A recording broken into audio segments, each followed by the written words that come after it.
So we got some homework that's due tomorrow. Now, you can just turn that in on paper. You know, if you're an in-class student, I prefer to get it on paper. It's easier to grade. You can turn it in online too, and certainly a lot of the distance ed students do that. So you just make a multi-page PDF. So one PDF for the whole homework assignment, scan it, and then just upload it into Moodle. But for those of you in class, paper is just easier for me. Okay. So this first stuff, what we're doing here is there's a process to this. It kind of reflects a good bit of what, kind of what's first part of what strengths is about. And what strengths is often about is finding out what's going on inside a structural member, okay? So what you do in this example here we did in class is you find the reaction first. So that's step number one, is find the reaction at the wall here. In this case, it's 800 newtons to the left. And then you determine where you want to find the internal force, and you cut through that location. So if you remember from statics doing the method of sections, that's kind of what we're up to here, something like that. So in this instance here, if we wanted to find sigma, now what sigma is a Greek letter, and that means stress, normal stress. So the stress anywhere between B and C, what you do is you make a cut anywhere between B and C. Now, when you do that, you take one whole side or the other. So you take the left side or the right side. And then the internal force then becomes an unknown that's holding that bar in equilibrium, that shaft. So what I did there, I did both sides just for example there. So I took the left side, and I assumed then that the internal force PBC would act to the right to hold the thing in equilibrium. And I set up a sum of fx equation there. All right. So if I take the left-hand side and go sum of fx, what I've got there is the reaction to the left, which is 800. Now that's to the left, so that gets a negative sign. And then I've got this other force here at B, I think it is, and that's to the left also, and that's 4,400, and that gets a negative sign. And then I'm assuming the internal force acts to the right, so that's plus PBC. All right, and then I go ahead and solve for that. I get a positive answer. And if you remember from statics, the sign on your answer indicates whether or not your assumptions were correct or not. So that positive on the 5,200 means my assumption was correct. It does indeed act to the right. Okay, so that's what's going on there. So I solve for that internal force. It's 5,200 to the right. Now you'll notice that to the right here on this left-hand side of the shaft, pulling, that means tension. That's pulling, so that gets a T for tension. So we got a few different sign conventions is why I'm kind of talking about this, because there's a number of things where you have to pay attention to sign, and they're all a little bit different. The first one here is this positive sign right there in my original equation. That's a statics equation. That positive means it acts to the right. That's my assumption, which is positive x. So that's why that has a plus on it, and that has a definite meaning. And that means I'm assuming it acts to the right. Okay. The next sign that I solve for is implied, because we don't usually write positive signs on numbers, but there is when we get an answer, but that's positive when I solve for it. That positive meant this assumption up here was correct. It does act to the right. Okay, that's what that sign on your answer means, whether or not the assumption you made originally is correct or not of direction. So if that's positive, so that means it does indeed act to the right. And then if it acts to the right, it's going this way. That pulls on that part of the shaft. That means tension, which we also consider to be positive when we're looking at normal stresses. Okay. So that's what's going on there. So we got any questions on what I just went through there?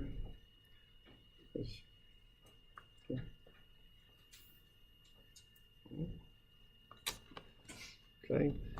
Now, I could have used the right-hand side of the shaft, and had I done that, I would have cut in the same place, but I would have took the other side. So notice what happens here. I'm turning that assumption around. Now I'm assuming it acts to the left, okay? That's what I did. So when I write up my sum of fx equation, which equals 0, The PBC now gets a negative sign because I assumed it acts to the left. So that goes in as a negative. Then I've got the 6800 to the right and the 1600 to the left. So plus 6800 minus 1600. Okay.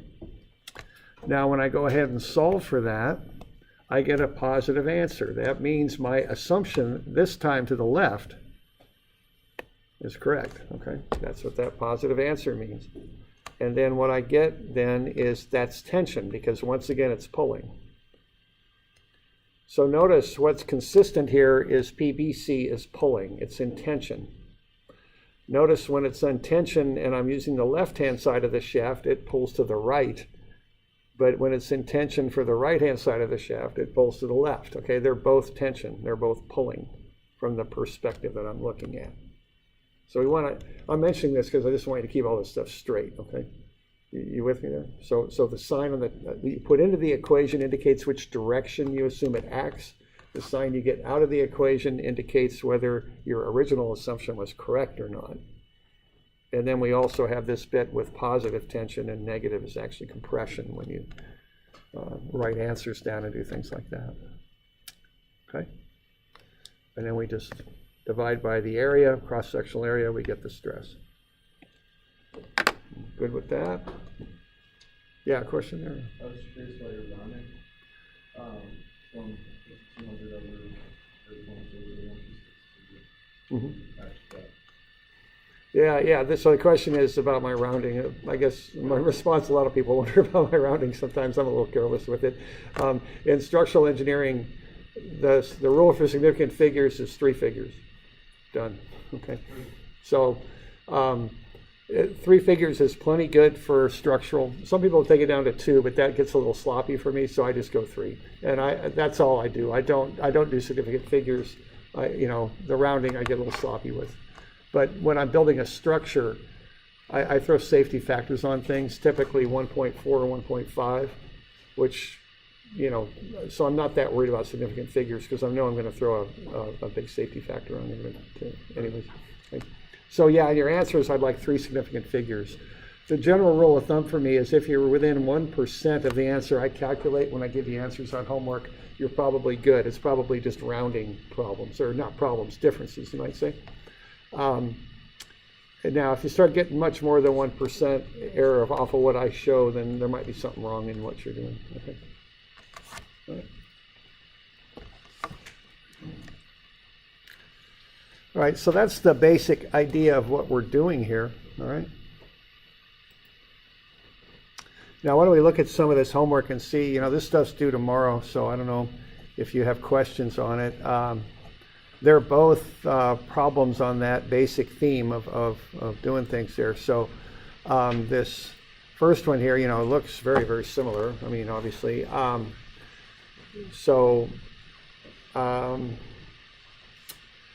Let's see. So the first thing you're going to want to do on that is find the reaction. That's normally in strengths. That's quite often the first thing to do because you have the applied forces, of course, they're given. The reaction you have to find, and once you know the reaction, you know all the forces acting on the object. And once you know that, you can start to solve effectively for the internal forces. All right, so when I found the reaction there, what I got was 1600. Okay, so that should be the reaction.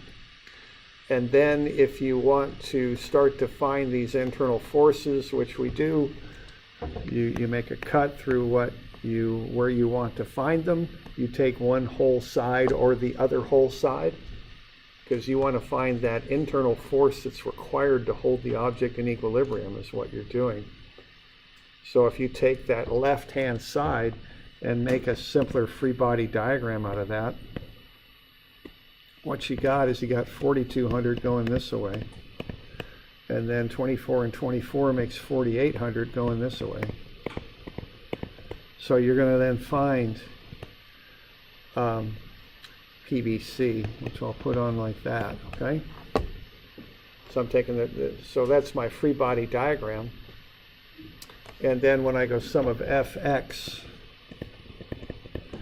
set that equal to 0, I'll get negative 4,200 plus 4,800. And then as I have it drawn there to the right, that'll be plus PBC.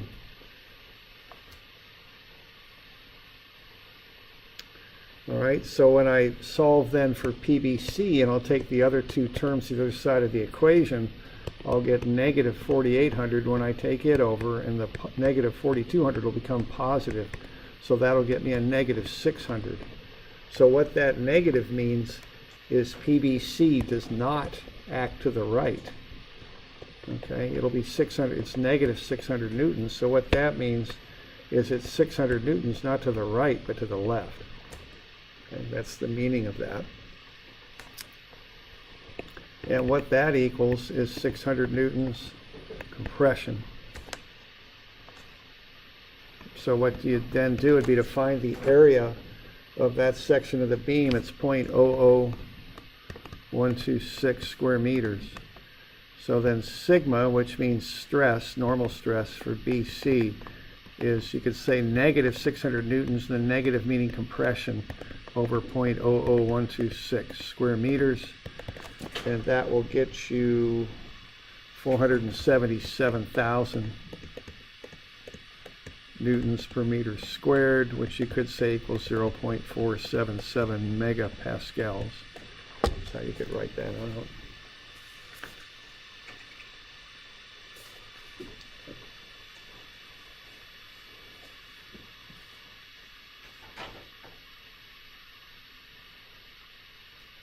So, got any questions on that?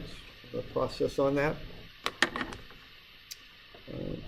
So that's kind of the first important thing that we hit upon here in this class. You know, that usually shows up on a test somewhere and all that good stuff. So just be sure you got that figured out.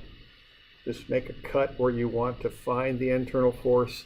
Take one entire side or the other entire side of the object.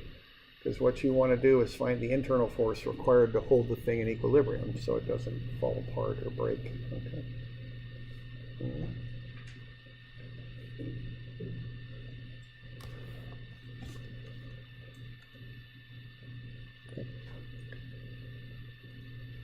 Now the one after is similar. It's just a column. You know, this is fairly typical for columns. As you go further and further down, if you've got a column on a, you know, on a large building, you're gonna, every floor, you'll have beams that come into the column that add more and more load, you know, as you go. So as you get further and further down the column, you've got more and more load that's applied. Is basically what's going on there. All right.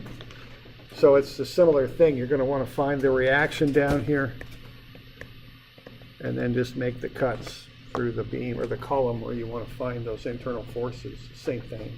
Just turn vertical instead of horizontal. Okay. So, you got any questions on that one?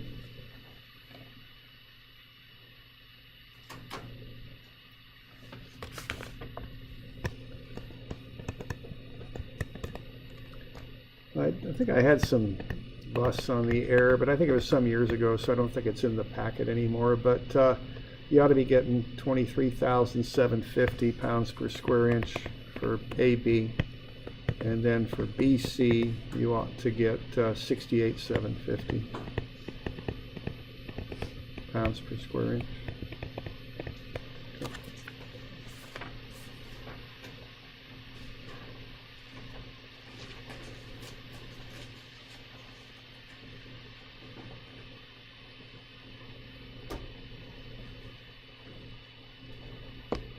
So we're good with that? Any questions on that business? So those two are due tomorrow. Some people ask me sometimes what kind of paper they should use. I don't really care. You can use any kind of paper you like. Now in the packet, I don't know, are any of these drawn up for you at all? I can't remember. I think maybe the first one is, but I'm not sure.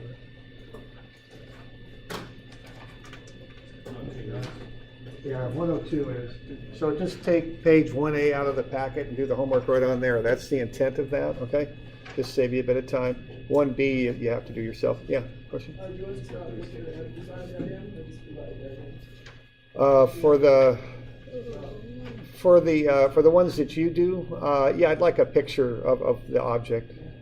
You know, when you're doing out the problem statements and all that, I'll paraphrase them. You know, don't waste your time, you know, making them real pretty, but make them legible and make them so I can follow them. So yeah, you do want a sketch showing the whole thing. Sometimes the free body diagram and the object are kind of the same thing, but not always. Yeah, okay. All right. Other questions on it? Okay. So that'll be due tomorrow.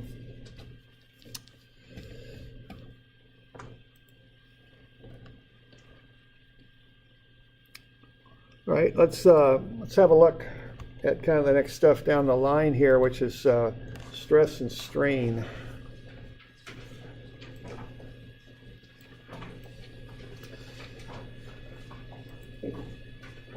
All right, so what we want to know about is the strength of these materials and how they act when they're under load. So what we do here is we make samples out of them. And there's different sizes of samples. They're called sample coupons is the name for these things.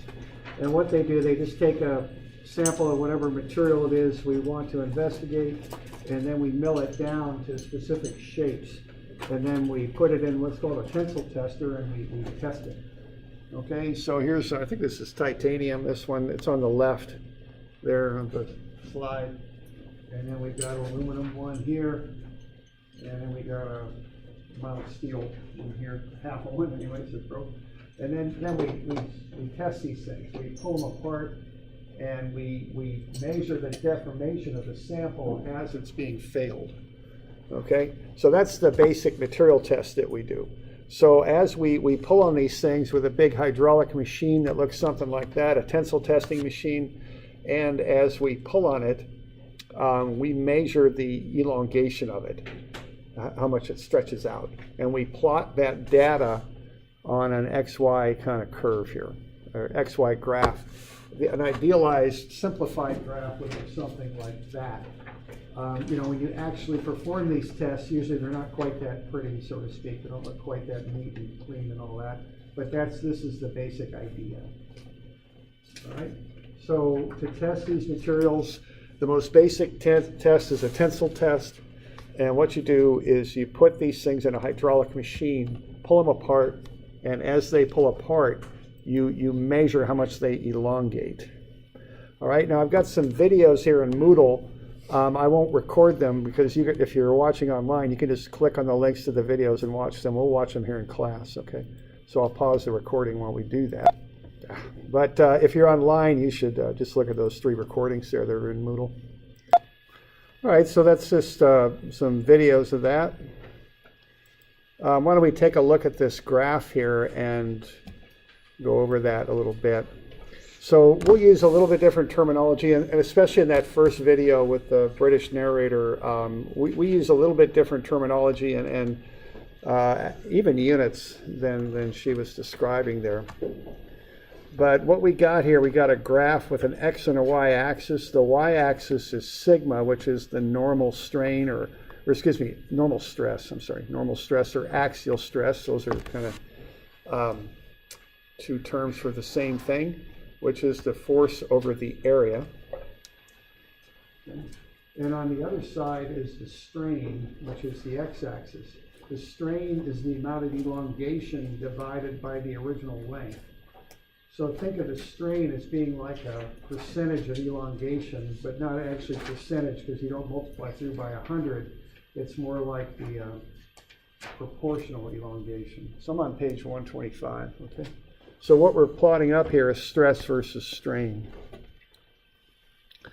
So you have a crystalline structure of atoms that make up metals. They're not quite as precise and clean a crystal as you'd see in something like a diamond, but they still organize themselves in kind of a crystalline structure. So the bonds between the atoms, you can think of them like springs. So for the first section of the loading, you get a linear relationship, just like you would for a linear spring. As you apply more force, you get more and more elongation, and that's a linear relationship.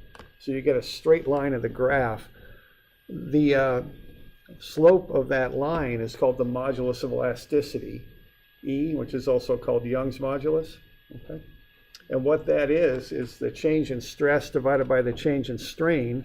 But being as you start off at a point of zero stress and zero strain, it's equal to the stress divided by the strain. And that holds for that linear portion of the graph. Okay? Now eventually you'll start to flatten out a little bit. Okay? So that spring relationship, that analogy won't hold so much. The graph will start to curve down just a bit. Okay? So you call the top of the linear portion of the graph the proportional limit. Okay? Once you get beyond that, you start to flatten out and you get to the elastic limit. Now the elastic limit is shown a little bit better on page 126. What's happening is as long as you stay within the elastic limit, if you unload, the graph will follow the same line back to where you started. Okay? If you go beyond the elastic limit and then unload, of course your sample will rebound, but it will not rebound to the original point. It'll have a permanent elongation in it called a permanent set. Okay? So the proportional limit is the top of the linear part of the graph. That's where the word proportion is in there. The elastic limit is the limit at which the material will rebound to its original length. Okay? So you can unload. Once you get beyond the elastic limit, the material will still contract, but it'll have what's called a permanent set. Okay? Now after that, you hit the yield point. Now what's happening when you hit the yield point is you're pulling on all of these atomic bonds, and they're able to rebound. You haven't destroyed the atomic bonds, you just pulled on them and stretched them. And after you let the load go, they'll pull back. Okay, that's all. But once you hit that yield point, you're actually starting to rip some of those bonds apart, and they're failing.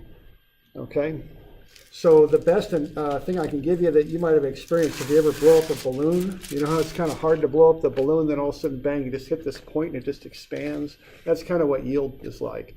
Once you hit that yield point, the material really starts to elongate without much extra load at all being applied. So you get this yield part of the curve. So yielding is kind of like if you pull and you pull and you pull, and all of a sudden it'll just go. There we go. It just starts to really slide. That's what's happening there. Those atomic bonds the bonds have been kind of broken, so the atoms start sliding around quite a bit. Okay. Now there's fracture lines in the material though, and when those bonds start to slide, those fracture lines, those different lines that have been kind of, they start to move around. So when you have these lines of imperfection in the crystal, which you do in a metal crystal, those lines will start to move, those planes. And when they start to move, they start running into each other, and you get a second phenomenon called strain hardening, where you get a second rising in the graph. The material toughens up a little bit because those fracture lines start interfering with each other, and they prevent the material from sliding quite so easily. So you get a second strain hardening phenomena that occurs on account of that. Then you'll hit what they call the ultimate stress, and typically if you plot this data up, it'll drop a little bit and then fail. So that's the typical shape of a curve, drawn in a way where I can label points and such. As you saw from that first video with, again, the British narrator, actually the real graph looks with a very steep curve, and then you'll have a long yield and then kind of a failure out there. So this is a little bit out of proportion, but it does show you the basic parts of the graph. Yeah, question? So looking at the material, what area are we on Yeah. Yeah, what we want to do when we design stuff is stay in here. We don't really like going beyond the proportional limit because the proportional limit is close to the yield point.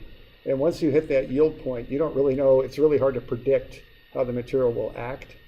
So you definitely don't want to go beyond the yield, and normally you stay within the proportional limit. And what you'll see is a lot of the equations we use to analyze stuff is based on this modulus E. And E only holds within the proportional limit. So the general thing we do as engineers is stay under the proportional limit. Yeah. Would this graph change Will it be testing the material that's other than strain? Yeah, it will. It'll move a little bit to the. What'll happen if you strain harden a material, your start point kind of kicks over a little bit, and it can change the graph. You can actually kind of get more where you've got a higher proportional limit the second time through. So you can change. There's ways of changing metals by strain hardening them and doing things to them, heat tempering them, that changes the property of metals. Okay.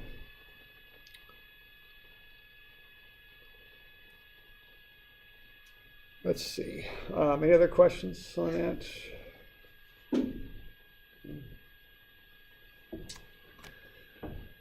Now there is a couple other things that happen. You know, once the material starts to neck, its cross-sectional area starts to change, which changes the whole stress calculation.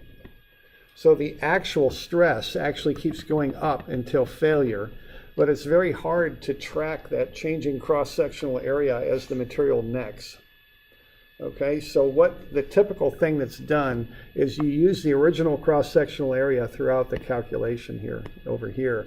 And so what actually happens when you do that is you get a drop-off to failure. That's actually a nominal stress, not an actual stress, but a stress that's just based consistently on that original cross-sectional area. So that's a nominal stress. So the true stress actually keeps rising until failure, but the normal plot on these graphs shows it is tailing off a little bit on account of always using that original cross-sectional area. Okay. All right, now, yeah, question? Is that what's happening in the video you're showing us? You know, or like where you're not in the yield and it kind of like... That could have been part of what's happening, but also those materials, when they start to fail like that, they'll really start to slip. I really noticed that though in the plastic. I mean, the plastic, you could really see that drop off after you yielded. And I think that's probably more characteristic of the plastic itself as opposed to the calculations of it. Okay. Now, when you do structural steel, so what steel is iron, you know, which that's a lot of our stuff is built out of that, but you add carbon to it. And what you have here is a crystalline lattice of iron atoms, and I'm not quite sure what that crystal shape is, I'm not sure, but when you start making steel, what you do is you introduce carbon, and the carbons fit into the open spaces in the iron lattice, okay? And so what they do is they harden the steel. They make it stronger, harder, I guess would be a better word, but also more brittle, okay? So when we use structural steel, we add just a little bit of carbon and make what we call mild steel. Mild steel is still pretty ductile. It still stretches a good bit because we want that for a couple of reasons. One thing we want, if something starts to elongate and stretch, that's a obvious sign that your structure's in some trouble and you better do something about it, okay? The other thing is when something elongates, it absorbs energy, which again is a good thing for a structure to be able to do. If you add a lot of carbon, you end up with like a cast iron, which is very hard but also very brittle. Think of a cast iron stove, or if you take a sledgehammer and hit one of those, you could crack them, all right? Now that's not good for a structure. You don't want a structure to just break suddenly and unexpectedly like that. You want to have elongation and energy absorption with structures. So structural steel is typically a mild steel, a low carbon steel. Not as strong perhaps as you could be able to get by adding more carbon, but it's a better material for absorbing energy and for deforming a little bit before it fails. Okay. So by adding more and more carbon, what you're doing is you're filling in all the open spaces on that iron lattice, and you're not allowing it to elongate as much. It can't deform as much because all those spaces it might deform into are filled with carbon.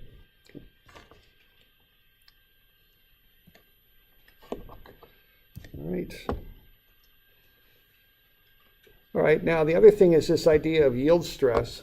The yield point is where the material will start to elongate out quite a bit before it fails. Now, it can be hard to identify that point. On the graphs I'm showing, it's pretty easy to see where it is, but when you actually start running real tests, it's harder to identify that point. So I think the normal or standard way to do this is somewhat arbitrary, but it's a common way of doing this, so everyone calculates the yield in the same way. What you do is you use the 0.2% offset method. And to do that, you go over to a strain of 0.002, which is 0.2%, because percent is 0.01, so 0.002 is 0.2%.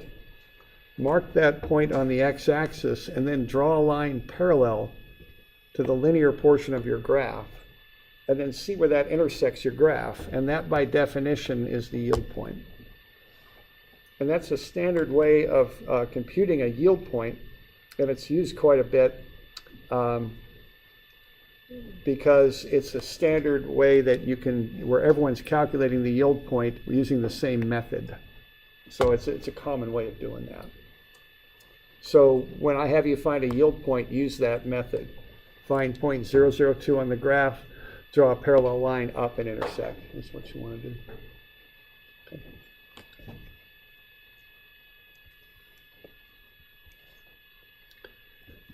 So are we doing all right with that? Okay. Questions on that?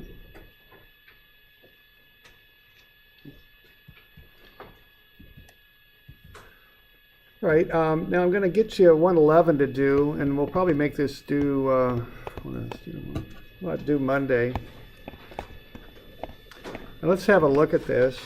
Now, what I did on 111 is I gave you some data.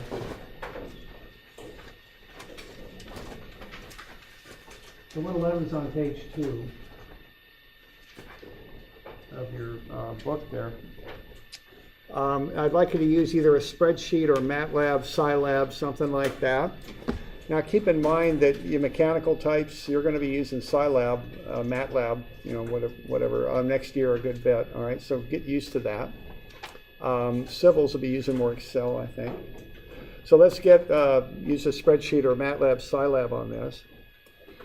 And let's do some things with this. So what we're going to do is we're going to convert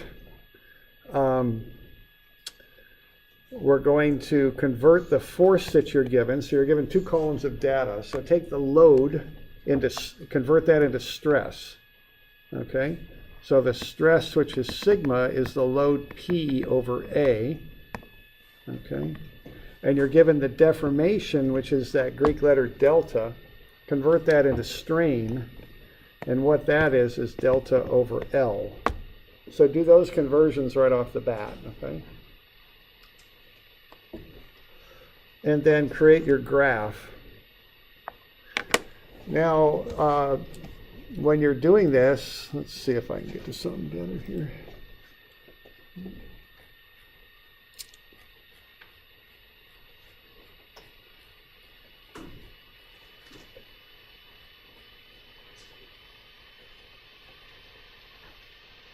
Okay, what we're going to want to do with this is we're going to have you create an XY graph. Now, if you're in Excel, don't use a scatter plot. Okay, so use a scatter plot. Okay, to plot the graph. Don't use an XY graph. That will not graph it properly. Use a scatter plot to do it if you're in Excel. And this should be stress on the Y-axis and strain on the X. So you're going to get a graph that does something like that and then rises and fails. I would like you to find the yield point.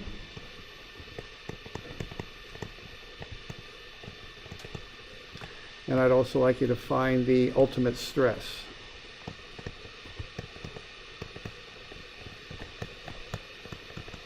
And I'd like you to find the proportional limit, which ought to be about there. I think that's the other thing that I want you to do. Yeah, okay. So get it plotted up, and then find those 3 things. Also find E. So the important things on this, if you're in, be sure that you get stress and strain. You want to convert the load into stress and the deformation into strain. You want to be sure that stress is the y-axis and strain is the x. Okay. If you're in Excel, use a scatter plot. Okay. And then the last thing is, in the past, I've had people just turn in a graph to me. I want more than that, though. I want you to answer the questions and put your answers in a box. Okay? So I'd like to know what E is, what the proportional limit is, what the yield stress is, and what the ultimate stress is. So that should be in a box. Write down those answers. You might get something different than what I got. That's fine if you get something a little different. I also give you a sample answer on there just so you can kind of check your work as you go through. Okay? So, and then last thing here is turn in a plot of your work. Okay? Paper plot. I don't need the code and all that. Just give me a paper plot of your work, of your graph, and you put the answers on that.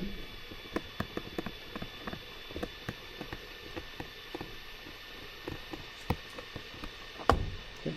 So that's what I'm looking for there. All right, so that's just a standard graph of things that, calculations that we do of material testing to determine material properties. And that's on page 2 is where it's at. Okay. So got any questions on that bit? All right. What's that? That'll be due Monday, yeah. Due Monday, okay. All right, so we'll call it good.